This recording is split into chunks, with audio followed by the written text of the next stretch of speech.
परिवार के बारे में क्या नहीं कहा। सबसे बड़ा आरोप तो ये लगाते हैं कि हम परिवारवादी हैं, और फिर जिस पार्टी से, जिस दल में, जिस नेता का बेटा पकड़ सकते हैं उसको अपनी पार्टी में खींच के ले जाते हैं। तेरे परिवार का कौन सा सदस्य सत्ता में रहा है पिछले 30 सालों से? ये कहते हैं हमें सत्ता का लालच है, अपने आप को राम भक्त कहते हैं। भगवान राम ने क्या किया? मर्यादा पुरुषोत्तम क्यों कहलाए जाते थे? क्योंकि अपने परिवार की मर्यादा उन्होंने रखी, अपने परिवार की गरिमा के लिए लड़े, अपने लोगों, अपनी प्रजा की रक्षा की। ये हमारे धर्म की परंपरा है। इसको परिवारवाद नहीं कहते, इसको सेवा भाव कहते हैं। तो पीढ़ी दर पीढ़ी, पीढ़ी दर पीढ़ी इस देश की सेवा करती है। इसको देशभक्ति कहते हैं कि एक शहीद होता है तो दूसरा खड़ा होता है, और दूसरा शहीद होता है तो तीसरा खड़ा होता है,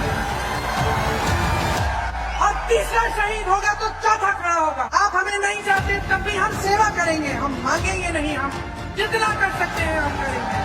एक सच्ची आस्था होती है, एक सच्ची श्रद्धा होती है। ये मोदी जी नहीं समझ पाएंगे, आप समझोगे, क्योंकि आपने सरहद पे अपने बेटों को भेजा है। कुमाऊं रेजिमेंट, गढ़वाल रेजिमेंट के बेटे इस देश के लिए पीढ़ी दर पीढ़ी शहीद हुए हैं।